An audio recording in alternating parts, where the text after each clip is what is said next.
Stormy Daniels, Frankie Muniz, and Kim Coles. I don't know if you remember Kim Coles from Living Single, or if you want to go back to the early 90s, she was on, I think, the first season of In Living Color.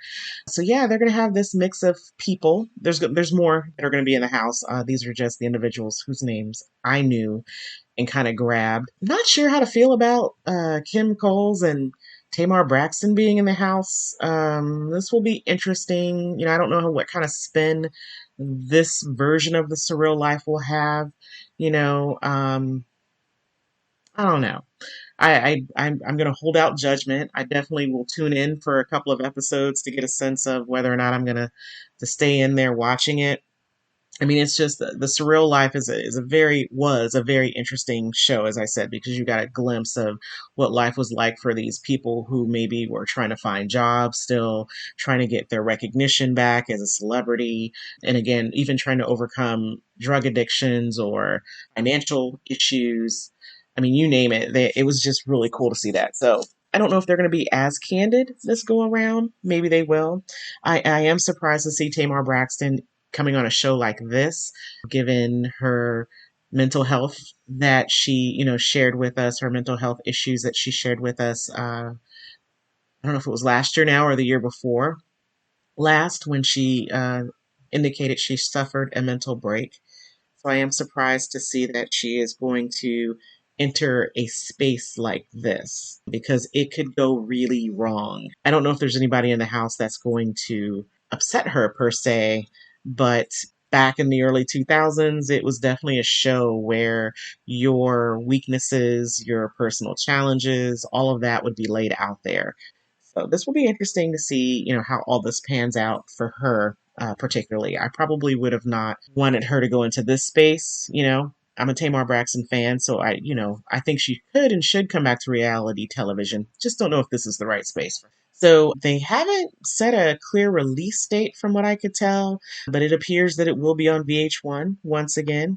And, stay tuned. We'll see how it all goes. So I'm going to talk about what I am watching. So, Netflix. Finished watching the Fear Street series. When I last spoke of what I was watching, I indicated I had seen part one and started part two, but I was a little, had some trepidations about part two because typically the second movie in a series, or, it's just usually not as good as the first and not as good as the third. So I had paused by the time I did my last podcast. And since that time, I have gone through part two and part three. And, if you're not familiar with this series, it is based on the young adult book series by R.L. Stine that presents the tale of a haunted town that crosses over multiple decades and generations. And so the first installment focused on the 90s. The second installment was based in I want to say the 70s at a camp. And the last installment was from the year, I believe it was 1666. Um, Great diverse cast, as I said to you. I appreciated the diversity of the cast. Um, again, you're always looking for someone you can identify with. Of course, I was a big fan of the girl, the main character, because she's a kick butt character. The second part, I will say, was actually decent. I won't say it was my favorite. I was a little, without giving away too many details, I was a little freaked out about what was happening to the kids. Must we do that to the kids? And that's all I'm going to say about that. But, part two was not too bad, a bit gory. So if you're not into the slashing and dashing and knifing, you may not want to watch this series at all. But if you are a horror movie fanatic, you will enjoy this. Part three, I appreciated what they did with the cast for that. I loved how they flipped it and presented the story the way they did. I also was happy that I had figured out some things. I think I figured out some things in part two. And even part one, there were some telltale signs. Again, I'm not going to give it away. I don't want to spoil it for folks. But again, they did not deviate from the formula. They stuck with the Nightmare on Elm Street formula, Friday the 13th Scream, nostalgia feel was definitely still present there. So I'm still recommending this series. Again, keep your expectations low. It's a horror flick, people. There's nothing thought provoking about it. But, again, if you want something that's going to distract you a little bit from everything else that's going on in the world, I recommend Fear Street. Now, the other thing that I checked out was on HBO Max, and that was the Tina documentary about Tina Turner. This actually originally appeared back in March, or I should say, they launched it on HBO Max back in March, and I kind of put it off because I'd already heard that this was kind of like Tina Turner's goodbye, so to speak, right? So, and I know she's like 80 plus years old, right? So, of course, she's not performing as she did 20, 30 years ago. But, I was a little slow to have to go watch something where this is knowing that this is her goodbye. So, finally got around to watching it. So glad that I did. It was really enlightening on some levels, right? And I would say not because I learned anything different that I didn't already know based on her book and obviously the movie that starred Angela Bassett, but I appreciated the documentary because you heard the story through Tina Turner's her voice, her words. It's a little different when you're watching an actor or an actress portray somebody, a famous person on the screen. I loved how they put this together and they walked us through the start of her career with Ike Turner, through her retirement, you might as well say, through her wedding to her now husband who gave her his kidney. It was a great story that really showed how hard they worked. Again, the movie told this story. There's nothing new there, but to kind of see it in some of the older footage, to hear Tina Turner talk about it, to hear some of the backup singers, dancers talk about it, to hear other people give their input to it. It was really enlightening. It also gave a better presentation of Ike Turner. Now, he's not here to defend himself or speak for himself, and so we have no real concept of his thoughts about how everything happened. And I'm sure somebody would say, given the abuse that Tina endured, it may not matter what his thoughts were, but you still get a glimpse, right, of what that relationship had to be like for her. And you do get moments, snippets of Ike's opinions about some things that transpired. And it was very eerie, not a little eerie. It was a little eerie. It was very eerie. It made me sad for Tina, very sad for her children.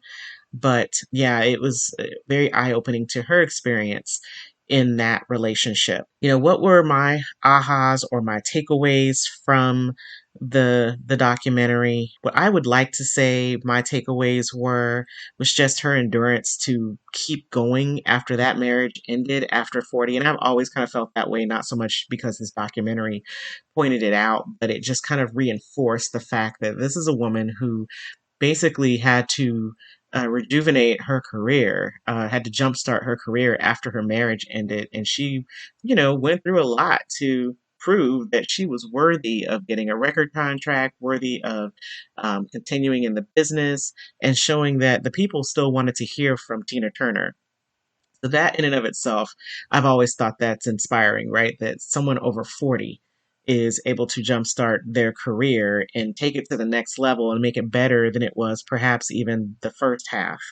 The other thing that I appreciated her talking about was why she wrote the book and how she felt even after. So she wrote the book because there were so many questions about her divorce from Ike Turner and that relationship. So she thought by writing the book, she could put the questions to rest and people would stop asking her about it. But it actually had the opposite effect, right? People wanted to know more. And that's just how we are in society, right? You hear a little bit and now you want to know more. You want to understand how they felt. Why did they let these things continue to happen? How did they get to this place now? And are they still angry or upset about it? Or have they forgiven? And if they've forgiven, how did they find their path to forgiveness? It's always those things that, unfortunately, people they don't know how to let that go. They always want to know more. But that was her effort. By writing the book, it was her attempt to provide those answers so that she could move on because she really wanted to be recognized as just Tina Turner, not Ike's ex wife, not Ike's former bandmate. She didn't want to. she didn't want to have to continue to get those labels. She wanted the world to know her as herself. And so I thought that was interesting. I could appreciate that. It's very similar to how we feel in our careers, right? When sometimes you get typecasted into a role and you're ready to move on and do bigger and better things, and someone keeps kind of pushing you back down and saying, but no, no, no. This is what you do, and this is who I think you are. And I want to know more about that aspect of you. And you're meanwhile trying to get away, saying, no, no, no, I'm so much more than that. And particularly if it's been some years. I mean, she was getting asked questions about him, 10, 15, 20 years. And even to this day, the documentary itself, right? Um, a good chunk of it was about her relationship with Ike. I think the other takeaway that I had was health. And that was kind of sad for me to, some of the things happen to us as we get older. I think some of it is just unavoidable. Some of it, because of our genetics, things are going to crop up and haunt us, right? And I was very aware of her hypertension issues. I think I'd heard about that before she retired, or that being one of the reasons allegedly she was going to retire was for her health, right? She could not continue to perform at that pace. She had hypertension, and it was time for her to start, doing things to take care of her health. And, unfortunately, she tried some holistic approaches in managing her health, and it did not work in her favor. She actually ended up having a stroke. Because her hypertension was not controlled, it also did damage to her kidneys. And so as a result, she talked about being prepared to die, but her husband, in the end, ended up giving her one of his kidneys because he was not ready for her to die. So I thought that was an amazing love story of sorts. So, yeah. I will say, as you hear me rambling on and on about this show or this documentary, I would highly encourage you to watch it if you are a Tina Turner fan. If you want to understand who she is and what her life was like, I believe it's I kind of lost track as they were showing the parts, but I think it's like 4 or 5 parts that they split her life into as they told the story. So yeah, check it out. It's on HBO Max, and see what golden nuggets you can carry away. All right, folks, thank you for listening to the People Are People podcast, life lessons learned in real time. Please stay safe, and I'll talk to you again in the next podcast.